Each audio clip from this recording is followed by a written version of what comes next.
Many love it, many hate it, but that's normal for Soviet and Russian military equipment. Today we're going to talk about the Soviet BTR-80 armored personnel carrier and how it emerged from its predecessors, the BTR-60 and the BTR-70. We're also going to look at other specifications of the vehicle and its use in Ukraine. Hello and welcome to the Bobi and Tanks YouTube channel and enjoy this video. The BTR-80 is an 8x8 wheeled amphibious armored personnel carrier, short APC, designed in the Soviet Union. Adopted in 1985, it replaced the BTR-60 and the BTR-70 in the Soviet Army and was first used in the Soviet-Afghan War. The BTR-80 was later developed into the larger BTR-90. The BTR-80 is a fancy upgrade from the BTR-70, which itself was an upgrade from the BTR-60. Under the hood, you will find a single 260 horsepower V8 turbocharged water-cooled diesel engine, which is a big step up from the twin gasoline engines in the BTR-60 and the BTR-70. To make room for this new engine, the whole rear got a makeover. The roof chamfers were ditched, the back was raised, and the engine compartment got a squarer look.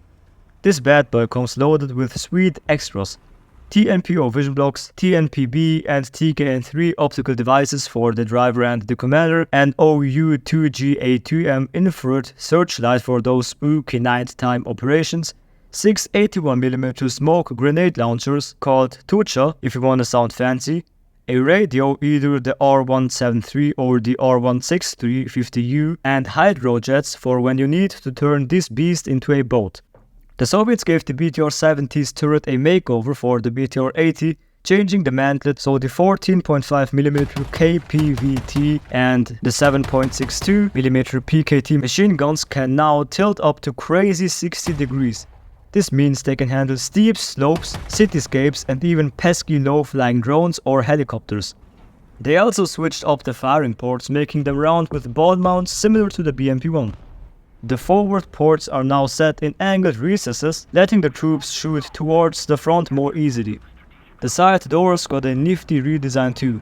They now split horizontally with the top part swinging forward for some extra protection from small arms fire and the bottom part folding down to make a handy step. Plus, there are 6 smoke grenade projectors on the back of the turret. It can also tackle slopes as steep as 60% and hop over vertical steps up to half a meter high. It's basically a mountain goat in APC form. In terms of protection, the BTR-80's protection is similar to the previous models, designed to shield against small arms fire and small bomb fragments. However, it has some armor upgrades.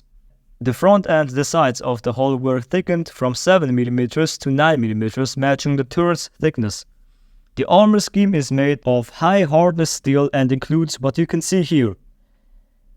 There were also a few remakes of the BTR. Back in 1964, the Soviets rolled out a diesel-powered version of the BTR-70, naming it the BTR-80.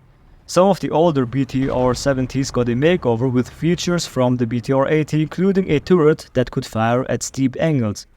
The twin doors were cleverly designed so troops could disembark while the vehicle was on the move, or from one side if the other side was under fire. A 30mm cannon variants can take on just about anything except main battle tanks, though they can still mess up a tank's optics, weapons, and other critical systems. The main gun is not stabilized, so shooting accurately is a bit tricky unless you are moving slowly. The turret needs some good old manual muscle to operate, meaning it's operated manually. The gunner spot is pretty unique. A roof-mounted chair that sits above the flat floor, positioned behind the driver and the commander and just ahead of the passenger bench.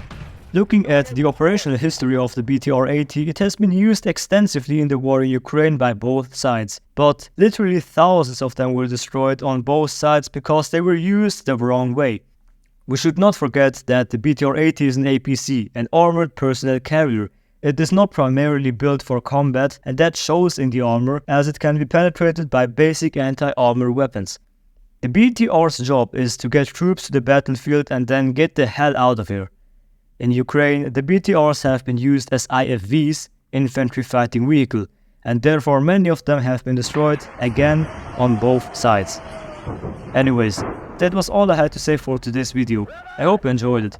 If you think I said anything that is not right, or you think I should have added any additional information to this video, please let me know in the comments and share your knowledge. Besides that, thanks for watching and I'll see you in the next video.